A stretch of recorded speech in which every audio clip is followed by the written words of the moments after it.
Broadcasting live from the Safety FM studios in Orlando, Florida. Here is your host, Dr. Jay Allen on Safety FM. This episode of the broadcast and the podcast is brought to you by Safety Focus Moment. They're consultants that want to help you get the safety culture you've been looking for. For more information, go to safetyfocusmoment.com. Hello and welcome to Safety FM. This is Jay Allen. Well, hopefully you've been enjoying your week so far. I know today's Tuesday, so we're going to go ahead and talk about what's coming up here in a moment. But let me kind of cover some information with you. First off, let's start off with, I know we've been announcing as of late that we had a new Google app that came out and a new iOS app where you can actually stream the radio station. We are also now available on Amazon Alexa. So if you go into your Alexa skills, you can now play Safety FM directly on your Amazon Alexa. That just gives you some other options on being able to listen to our show from the radio station aspects. As you are aware, we have multiple hosts on the station. And before it's all said and done, we're going to be adding another one. But let's talk about that here at the end of the episode today, and you'll see what happens. You are about to embark on the journey of episode 55. And this is a journey that we embark on with Mike Sedam. And before we start that journey, let me tell you a little bit about Mike Sedam. Mike has taken education in counter-terrorism and public administration to help people understand what drives their behavior and the behaviors of others.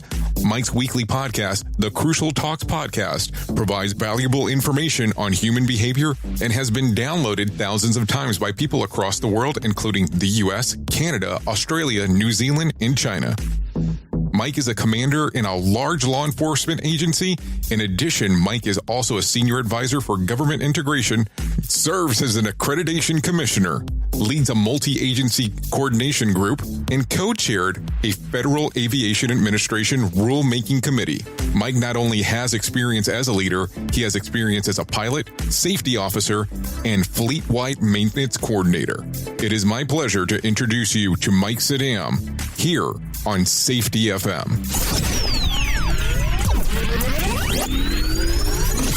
You are listening to a renowned safety expert, Dr. Jay Allen, on Safety FM. Changing safety cultures, one broadcast and one podcast at a time. Join the fun on social media and find us on Facebook at Safety FM. Why safety and how did you get involved? Well, why safety? So my background pretty much started, I was a pilot, still am a pilot. I was flying, and where I was flying, they needed a safety officer. So I volunteered for that job, but that kind of started me down a path of getting some safety courses and that sort of thing. But during that same amount of time, I was also getting a master's in public administration. So it let me look at organizational culture. It let me look at failures in organizations. We looked at the Challenger disaster and looked at it from a lens of systems and organizations and things like that. And that's pretty much what started me down this path of trying to understand safety a little bit better. And then really safety for me currently in my job, it's a big part of what I am responsible for. But that whole thought of human-based systems, I was looking at organizations, I was looking at compliance, I was looking at all these, how budgets affect it, how organizational culture affects it. And there was always something missing, right? I still wasn't wrapping my head around people within the system. It was super difficult for me to try to put people into those things I was researching and studying and learning about, and trying to apply it to legal ramifications and accountability and political accountability and professional accountability, and just trying to fit people into that was just like super difficult for me. So I ended up getting a second master's, and of all places, from the Naval Postgraduate School. And it's kind of funny because I tell people this. I said, well, my podcast is called Crucial Talks. My website is crucialtalks.com. And I had to explain to me, where'd you come with crucial talks? And I said, well, those two letters, CT, when I first started down this road and started getting more information so that I could speak to people about it and wrap my head around it, where that final piece came was from the Naval Postgraduate School, and it was in counter-terrorism. And that's where those CT letters became so important. And I tried to find something I could use that would fit those letters, because what I learned there was a way to analyze terrorist groups without falling back to, they're just crazy. They're just murderous. They're homicidal. They're all these things. But it actually allowed me to analyze a terrorist group on why they're so powerful, how behaviors impact people within those groups, the power of in-group and out-group relationships, how people self-transform and start to behave once they adopt identities, how they interact with other groups, how that dynamic is so powerful, how the in-group relationship is so powerful. And what's funny is it was counterterrorism, right? It's terrorism analysis and analyzing terrorist groups. But after going through that, I flipped it on its head and made it a positive way to look at human-based systems using appreciative inquiry, social identity, and self-categorization theory. And really, it fit with all that other stuff, budgeting and organizational culture and safety compliance and behavior-based safety versus the new view of safety, all these different things. It kind of just wrapped it up for me. And by kind of creating this hybrid in my own head, I was able to apply these things to safety and human behavior. You got involved, but you said you volunteered. Was it volunteered or voluntold? It was volunteered. They had an opportunity for me to do the safety officer job, and I wanted to do it. I wanted to learn more about safety, and I wasn't just happy with human error as the cause of 80% of our accidents in aviation. That wasn't enough. So I figured by volunteering, by having that responsibility, I would, by just that nature, I would learn more about it. Now, being inside of the aviation group, how did that actually work out? Were you seeing a lot of other pilots getting into accidents or incidents that led you to want to go down this path? No, actually, aviation is a fairly safe industry. I mean, there's a lot of redundancies involved. There's a lot of things that we have learned from nuclear power and chemical plants and things like that actually have made aviation, especially commercial aviation as we know it, really safe. But to me, I was more interested in, okay, so how did we get here? Why is aviation so much safer, and I put that in quotes, than some other things like maritime industry or construction or something like that? It really allowed me to try to understand aviation safety and apply that in other fields. So when you say aviation safety and then you reference the Department of Energy, would you say that you started copying some of the Department of Energy's information that was out there, especially with them developing the human and organizational performance, or back then what they called human performance? Well, I don't know as much about the history of it on who copied who. It was more of, where can we learn the most? Where can we learn from other mistakes? Where can we apply systems thinking or other types of thinking to the human-machine interface, where people are touching machines and having machines do things that we want them to do, and understanding that, because mistakes are always going to be made. What fascinated me about the whole thing was aviation realizes mistakes are going to be made. And you were back doing the aviation thing how long ago, if you don't mind me asking? I actually started flying professionally back in 2005. Okay. So you're actually at that particular portion. I mean, we're talking probably about 10 years inside of human performance at that particular portion, at least from the DOE standpoint. So were these considered advanced information at the time when you were trying to introduce this? No. And see, I wasn't really introducing anything in my organization per se. I was actually dealing with a lot of these other issues that were already existing, right? So in aviation safety, we already had WADE, we did business, safety management systems were being used in airlines and things like that. So a lot of these things in safety for aviation were already there. It's just now, how do you apply it? Well, I think it's kind of funny when you kind of look at some of the information that the Department of Transportation is doing right now, because they're mimicking a lot of the stuff that's coming from the FAA. And I don't know how familiar you might be with the Department of Transportation, but just some of the components that they're starting to do. And of course, we're not talking about the flying aspect. We're talking about like the pre and the post checks, and all of that information that's actually accumulated before something actually occurs is a lot of the stuff that you're seeing now with the Department of Transportation changing, especially on the way that they're doing their logs and the logging and everything to that extent. And I find it interesting that there's such, I won't say copying because that's a terrible word to use, but mimicking on how it actually works. And when you look at it from a government standpoint, do you feel that those things possibly make it safer? Well, yeah. And I think what you're alluding to is the fact that we are in aviation. We understand that people are going to make mistakes. So even if you look at checklists, and you think about why they exist, because we know people are going to miss things, that the more people do something, the more they could be complacent, or that the brain just won't pick up something that they do different.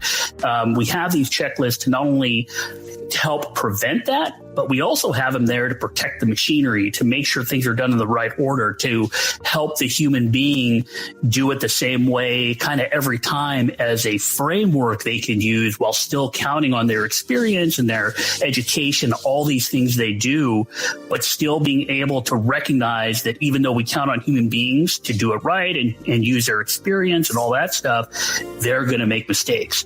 So some of these things that come out of NTSB and the FAA that's being shared across different domains, those things have been learned, and learning is such a huge part of change that I'm super glad that DOT is trying to capture some of the information and use it in other places. And then let me ask you that question then. As you actually look at this and you kind of see these different pathways that are actually taking place, at any point, did you ever look at it and go, the actual workers is the problem? Did you ever look at the behavior-based safety aspect and go, this might be the better way? Or have you always been, I guess we'll say, aligned along the lines with human performance when you're interacting with people inside of the workplace?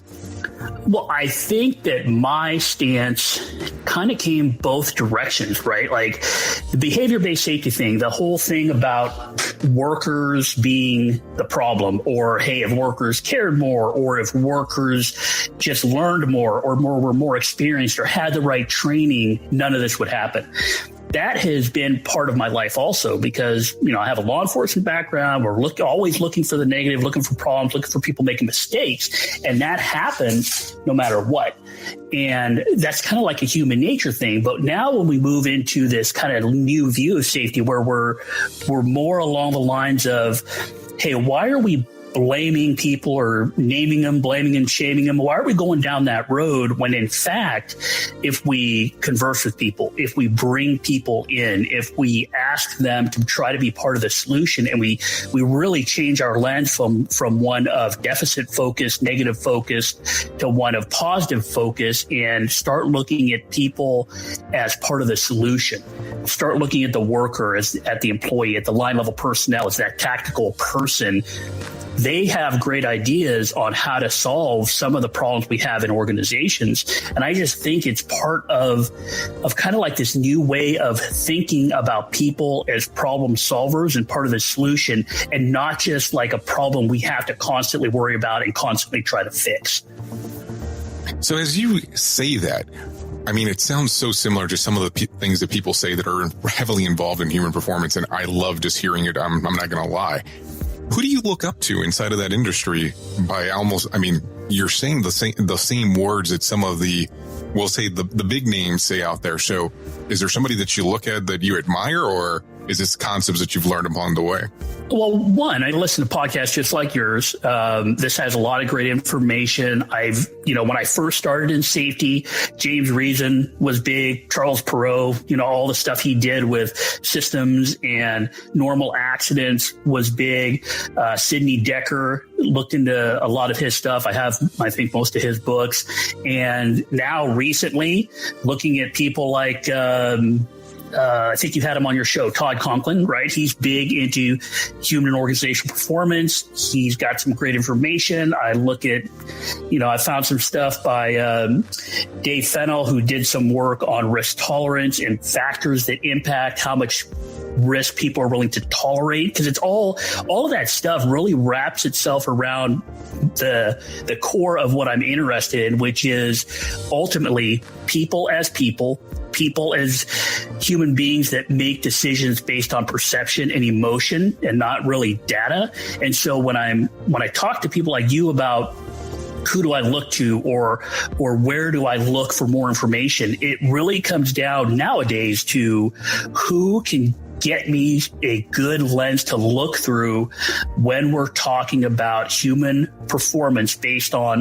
what people perceive, how they feel, how they get to the point where they do feel that way, and how those emotions actually drive decision making. Because I am a firm believer that 99.9% of the people out there want to do a good job, and what they're doing at the time is what they feel is the right thing to do most of the time. And so that really fascinates me, the people out there that are talking about how people are being impacted by the context of the situation, by the environment, by the feelings that are in their heads, by what they are perceiving is the right thing to do. That stuff really fascinates me. So as you look at that, do you truly believe that employees don't actually show up with the intention of doing the wrong thing? Do you look at it that they always have the best intent for the organization?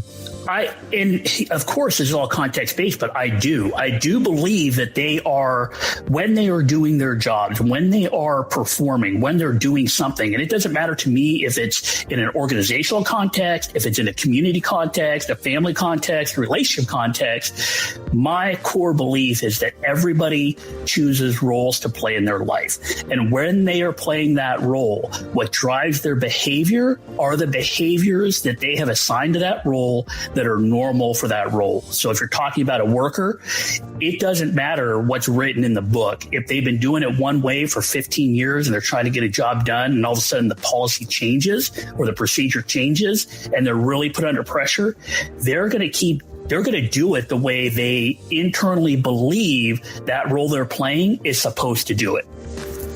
So you mentioned one of my favorite things. You said policy and procedures. I was recently actually at a meeting and they were having this very big discussion with a lot of people that were involved with human performance or human performance improvement or whatever you want to call it, because, everybody has a different name or a different flavor for it. And during that discussion, they turned around and they said, the end goal for some companies would be better saying that they don't have a policy or a procedure. Do you think that that's realistic? I think it depends on the organization. I think some organizations can pull that off. I know that a lot of, and again, I'm an organizational culture fanatic also. Like, I know that the organization itself has within it all these different cultures, but it's got to be ready for that. Like, if you remove policies and procedures, there are people out there that say, hey, look, you could remove all of that stuff and it may actually make people safer.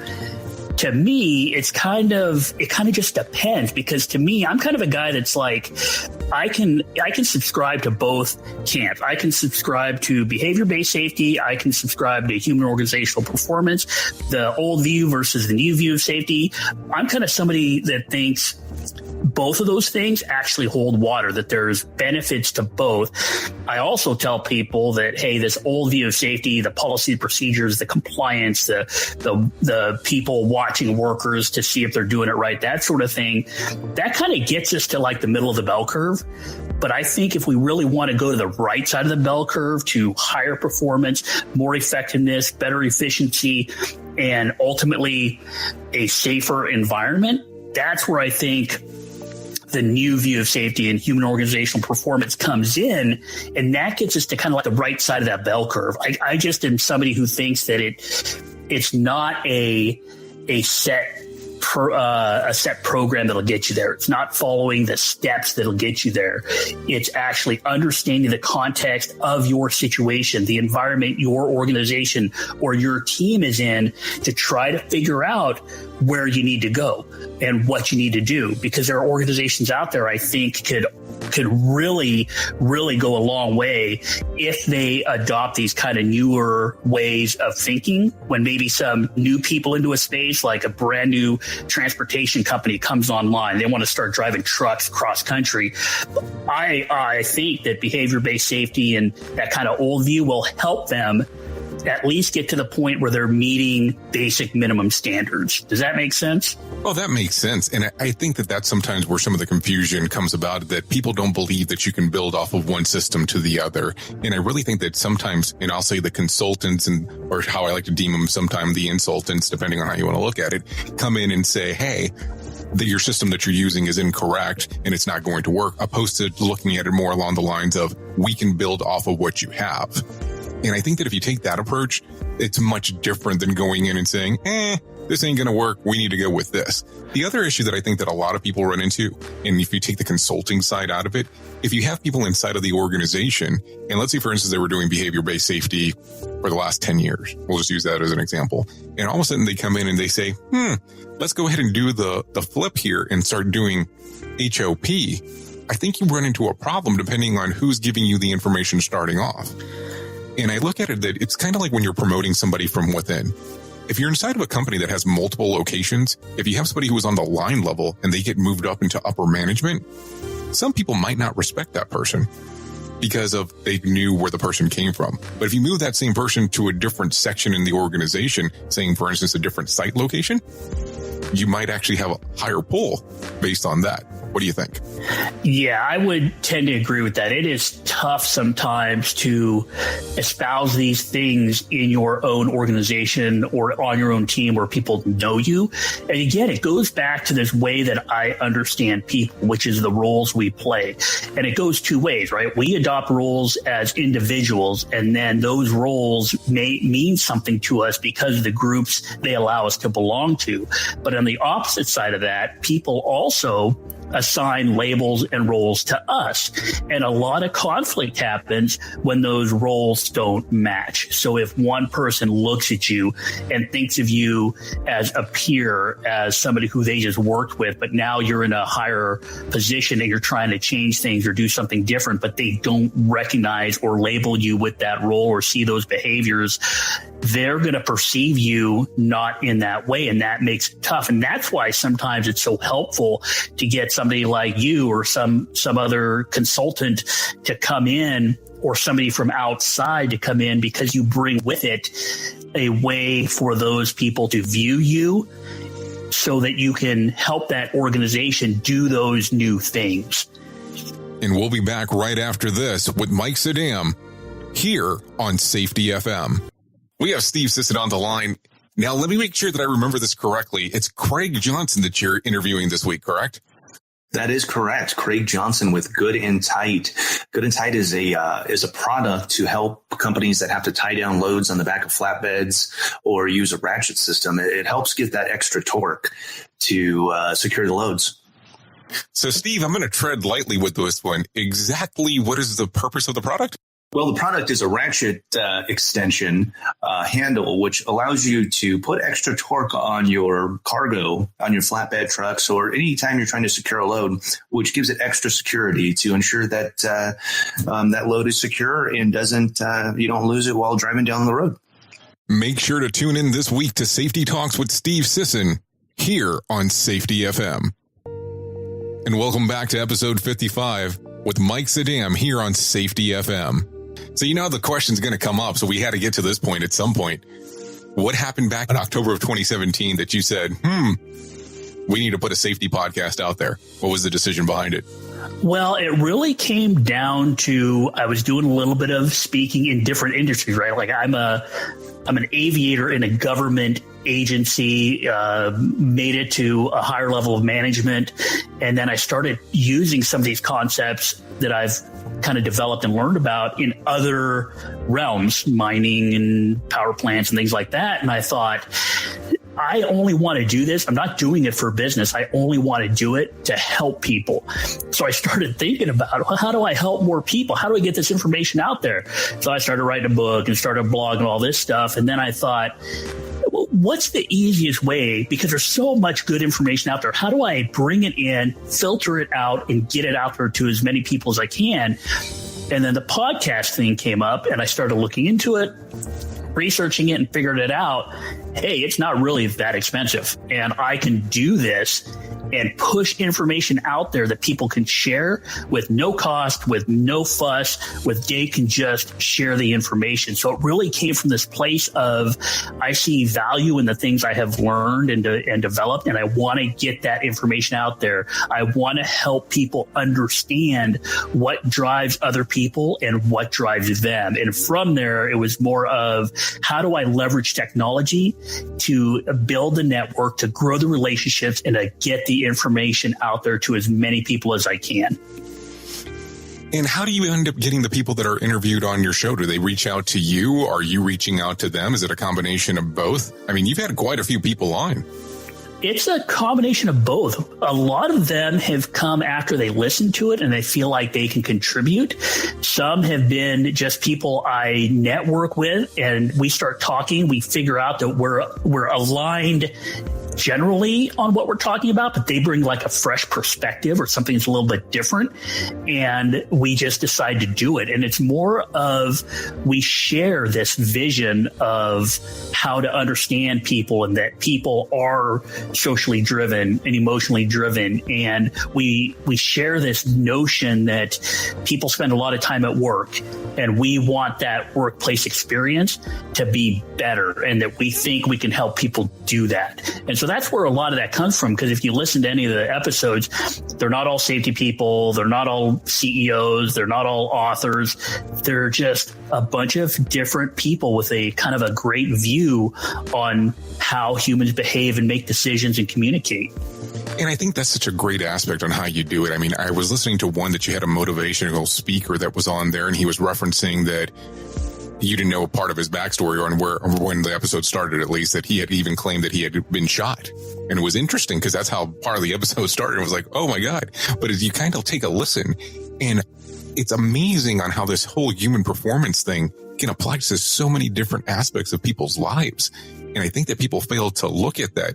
And I know that sometimes we get kind of hung up on, oh, here's a safety show, and they're going to talk about this person's doing it right and this person's doing it wrong. But that's not the approach that you're taking. And it's exactly like you just said. There's so many different people from different areas that come onto your show. It's we'll say the quote unquote, it's such a breath of fresh air, because, you know, people like to say that stuff. But when you're actually doing the podcast, when it's all said and done, what are the days that you release? Because I've noticed that you have kind of like the long version, the short version, which I always think that those are great ideas. But what is the release date and the one when it comes out? So the release date, I always release the main episodes on Sundays. So what people will see if they go on there, they'll see every Sunday is kind of like the long show, the long version, where it will go, if it's just me talking, it might go 20 minutes, 15, 20 minutes. If it's me with a guest, anywhere from 30 minutes, sometimes up to an hour, depending upon what we get into. And then those are the crucial talks, and then the little crucial chats, kind of like the mini ones.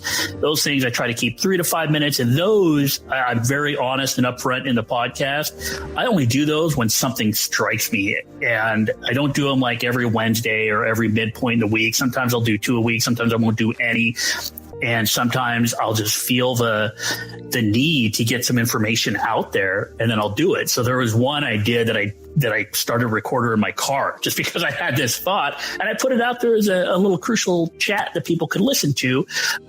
So those chats are kind of like less regular and more variable, but every Sunday there will be a long form episode. Well, not to give away trade secrets, but I do have a pretty close friend of mine that actually does podcasting, and he does minis. And what he does is he'll actually sit around and record like 20 or 30 of them at one time, which I always kind of chuckle at, because I was like, I don't think I have that much information to disseminate at one time. But hey, good for him that he can actually pull it off. I cannot do it. I normally do mine. Sometimes we just do them live on the radio station, because we do have a radio station aspect of it. So like right now, the conversation that we're having, it's not being streamed live on the radio station. conversation, but there's been recordings that we do that we'll release as a podcast directly live. The other thing is that you reference that you do carry the recorder with you. That's what I think that almost everybody who's inside of this little industry or niche is constantly carrying a recorder with them. I have this little recorder that I carry at every organization that I go to and every conference that I go to, because you just never know when you're going to have that golden nugget that's going to pop up and you're going to have the opportunity to do so. So if people want to know more about your podcast, what would you tell them? Well, I would tell them that the podcast is very much about human behavior and human decision making based on three things, which is self-transformation that occurs through self-categorization, the roles we assign ourselves to.